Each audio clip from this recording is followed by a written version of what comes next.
മലയാളി കണ്ട ഏറ്റവും വലിയൊരു ഒരു ഒരു ഉരുൾപൊട്ടലാണ് നമ്മൾ കണ്ടത്. കുറെ ആൾക്കാരുടെ വീട് നഷ്ടപ്പെട്ടു, കുറെ ആൾക്കാർ ക്യാമ്പിൽ നിൽക്കുന്നു, കേരളം മുഴുവൻ സഹായത്തിന് നിൽക്കുന്നു. ഈ ഒരു സമയത്ത് പോയിട്ട് മമ്മൂട്ടി ഫിലിം ഫെയറിന്റെ മികച്ച നടനുള്ള അവാർഡ് മേടിച്ചപ്പോൾ ആർക്കും ഒരു പ്രശ്നമില്ല. ഇവിടെ പ്രശ്നം പാർവതി തിരുവോത്ത് ആ അവാർഡിന്റെ ഭാഗമാവുന്നതാണ്. നാട്ടിൽ നടക്കുന്ന വല്ലതും അറിയുന്നുണ്ടോ ചേച്ചി? ഗ്ലാമർസ് ലുക്കിൽ ഫിലിം ഫെയർ അവാർഡിൽ പങ്കെടുത്ത നടി പാർവതിക്ക് വിമർശനം എന്നുള്ള രീതിയിൽ ഒരു വാർത്തയും കണ്ടു.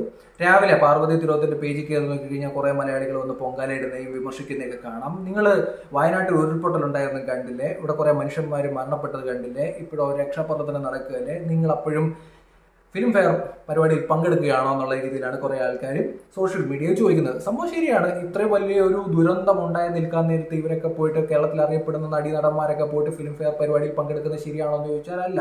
ആ പരിപാടിയിൽ ഇപ്പോൾ അങ്ങനെ ഒരു വലിയ ആഘോഷ പരിപാടിയിൽ കേരളത്തിൽ ഇത്രയും ഒരു വിഷയം നടന്നുകൊണ്ടിരിക്കുമ്പോൾ ഇപ്പോഴും ഡെഡ് ബോഡീസ് എടുത്തുകൊണ്ടിരിക്കുന്ന സമയത്ത്, ഇപ്പോഴും രക്ഷാപ്രവർത്തനം നടന്നുകൊണ്ടിരിക്കുന്ന സമയത്ത് ഇവരൊക്കെ ആ പരിപാടിയിൽ പങ്കെടുത്തത് ശരിയാണെന്ന് ചോദിച്ചാൽ അല്ല. അത് പാർവതി തിരുവോത്തിനെ മാത്രം ഫോക്കസ് ചെയ്ത് ടാർഗറ്റ് ചെയ്ത് ആക്രമിക്കുമ്പോഴാണ് ഈ പ്രശ്നം വരുന്നത്. ആരും മമ്മൂട്ടിയെ കാണുന്നില്ല എന്നുള്ളതാണ് തോന്നുന്നത്. മമ്മൂട്ടിയുമായി ബന്ധപ്പെട്ടുള്ള വാർത്തകൾ വരുന്ന ചാനലൊക്കെ നോക്കിക്കഴിഞ്ഞാൽ മമ്മൂട്ടി ഫിലിം ഫെയർ അവാർഡിൽ പങ്കെടുത്ത് മികച്ച നടനുള്ള അവാർഡ് വാങ്ങുന്നു, അവിടെ വെച്ച് മമ്മൂട്ടി വയനാടിനെ പറ്റി സംസാരിക്കുന്നു എന്നുള്ളതാണ് പറയുന്നത്. മമ്മൂട്ടിക്ക് വയനാടിനെ പറ്റി സംസാരിക്കാൻ ഫിലിം ഫെയറിന്റെ പരിപാടിയിൽ പോകണമെന്ന് നിർബന്ധമൊന്നുമില്ല. സോഷ്യൽ മീഡിയയിൽ ഒരു പോസ്റ്റ് ഇട്ടാൽ മതി. എല്ലാ സിനിമാ മേഖലയിലുള്ള മലയാളം, തമിഴായാലും ഹിന്ദി ആയാലും അങ്ങനെ ഏത് മേഖലയിലുള്ള ആൾക്കാരും വലിയ രീതിയിൽ കേരളത്തിലേക്ക് സഹായം എത്തിക്കുക. അതിന് ഫിലിം ഫെയറിന്റെ മികച്ച നടനുള്ള അവാർഡ് മേടിക്കുന്ന പരിപാടിയിൽ പങ്കെടുക്കണമെന്ന് ഒരു നിർബന്ധമില്ല. പക്ഷെ മമ്മൂട്ടി ആരും വിമർശിക്കത്തില്ല. പാർവതി തിരുവോത്തിനെ ഫോക്കസ് ചെയ്ത് കമന്റ് ബോക്സിൽ പോയി വിമർശിക്കുന്നതാണ്. ഇതേ ആൾക്കാർ തന്നെയാണ് കുറച്ച് ദിവസങ്ങൾക്ക് മുമ്പ് മോഹൻലാൽ ഈ ഉരുൾപൊട്ടൽ ഉണ്ടായ സ്ഥലത്ത് വന്നായിരുന്നു.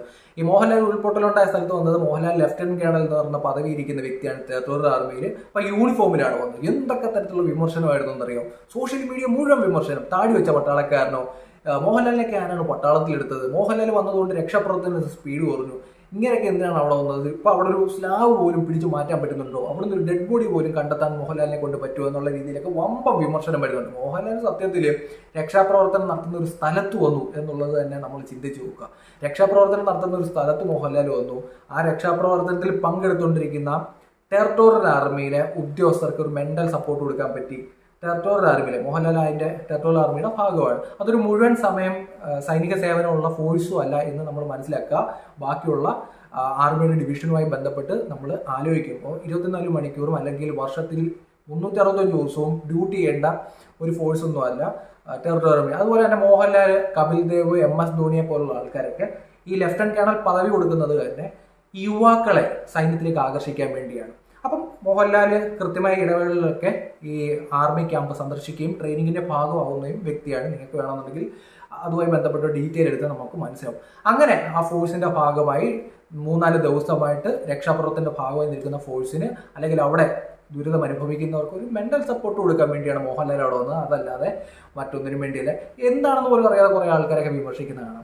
മോഹൻലാൽ വലിയ രീതിയിൽ ആൾക്കാരൊക്കെ വിമർശിക്കുന്നുണ്ട്. എന്തിനു വേണ്ടിയാണ് മോഹൻലാൽ ഉരുൾപൊട്ടലുണ്ടായ സ്ഥലത്ത് പോയി എന്നൊക്കെ ചോദിക്കുന്ന ആൾക്കാർ തന്നെയാണ്. മമ്മൂട്ടി ഫിലിം ഫെയർ രീതിയിൽ പോയിട്ട് വയനാടിന് സഹായം അഭ്യർത്ഥിച്ചു എന്നുള്ള രീതിയിൽ ആ വാർത്ത വലിയ രീതിയിൽ കൊടുക്കുന്നു.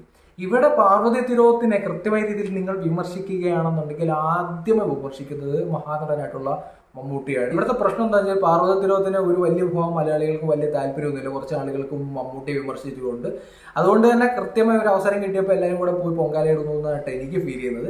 അതേസമയം ഇതേ കാര്യം ചെയ്ത മമ്മൂട്ടിയെ ആൾക്കാർ വൗ വണ്ടർഫുൾ, മമ്മൂട്ടി വയനാടിന് വേണ്ടി സംസാരിച്ചു. എവിടെ പോയിട്ട് ഈ ഡെഡ് ബോഡി ഇതുവരെ കണ്ടെത്തി തീർന്നിട്ടില്ല. അവിടെ രക്ഷാപ്രവർത്തനം തീർന്നിട്ടില്ല. മലയാളി കണ്ട ഏറ്റവും വലിയൊരു ഒരു ഒരു ഉരുൾപൊട്ടലാണ് നമ്മൾ കണ്ടത്. കുറെ ആൾക്കാരുടെ വീട് നഷ്ടപ്പെട്ടു, കുറെ ആൾക്കാർ ക്യാമ്പിൽ നിൽക്കുന്നു, കേരളം മുഴുവൻ സഹായത്തിന് നിൽക്കുന്നു. ഈ ഒരു സമയത്ത് പോയിട്ട് മമ്മൂട്ടി ഫിലിം ഫെയറിന്റെ മികച്ച നടനുള്ള അവാർഡ് മേടിച്ചപ്പോൾ ആർക്കും ഒരു പ്രശ്നമില്ല. ഇവിടെ പ്രശ്നം പാർവതി തിരുവോത്ത് ആ അവാർഡിന്റെ ഭാഗമാവുന്നതാണ്.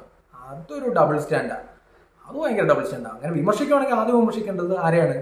മഹാനടനായിട്ടുള്ള മമ്മൂട്ടിയെ.